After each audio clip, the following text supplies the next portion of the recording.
जगतसिंहपुर में नाहांती जिलापाल एठारे जिलापाल थिबा अनुपम शाह को मुख्यमंत्री कार्यालय को करा जायछि बदली 19 तारिख ठारू चली जिबा परे वर्तमान जगतसिंहपुर जिले में जिलापाल केही भी नाहांती जहाकु नि साधारण असंतोष प्रकाश पाउछि। वर्तमान बन्या समय नदीबंधर स्थिति किपरि रहिछि, चाष जमी को पानी जाई पारु नाही, केनाल रे पानीर देखा नाही, एपरि अनेक अभियोग आसुतिले भी जिलापाल अनुपस्थिति को नहीं राज्य सरकार को प्रश्न करिसेंति जगतसिंहपुर बासिंदा।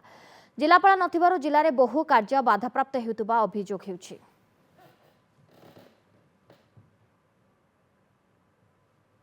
गोटे जिला को जिलापाल शून्य कर अतिरिक्त जिलापाल को दायित्व हस्तांतर कर जिलापाल महोदय बदली है 5-6 दिन बीती सारा एपर्यंत जिले में जिलापाल आसी योगदान करना नूतन जिलापाल कहीं योगदान करना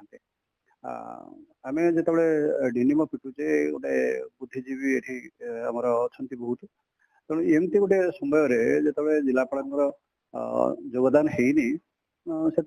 निश्चित भाव जनसाधारण अच्छा मानसिक जंत्रणा भितर अच्छा समस्या बुझापी प्रकृत में असुविधा निश्चित हम। तेणु आम नवेदन करुँ सरकार जगतसिंहपुर जिला को टिके दृष्टि दिंतु, गुरुत्व दिंतु कहीं ना ये सारा राज्य में एकमात्र जिला जो कौन खनिज संपद ना जगतसिंहपुर जिले में यार आर्थिक विकास केमती हम, आर्थिक स्थिति केमती सुधार, यार सामाजिक स्थिति केमती आसो ये समस्त दिगरे निश्चित भाव में दृष्टि देवाई आम नवेदन कर सरकार। जगतसिंहपुर जिला जोटा कि पूरा विपर्य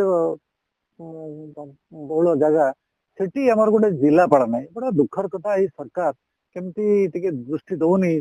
केमी चली केमी चलो जगतसिंहपुर जिला जो मुख्य प्रशासन नहांती जिलापाल नहांती सेठी केमी सरकार चलो माने लोक सुविधा पाइबे।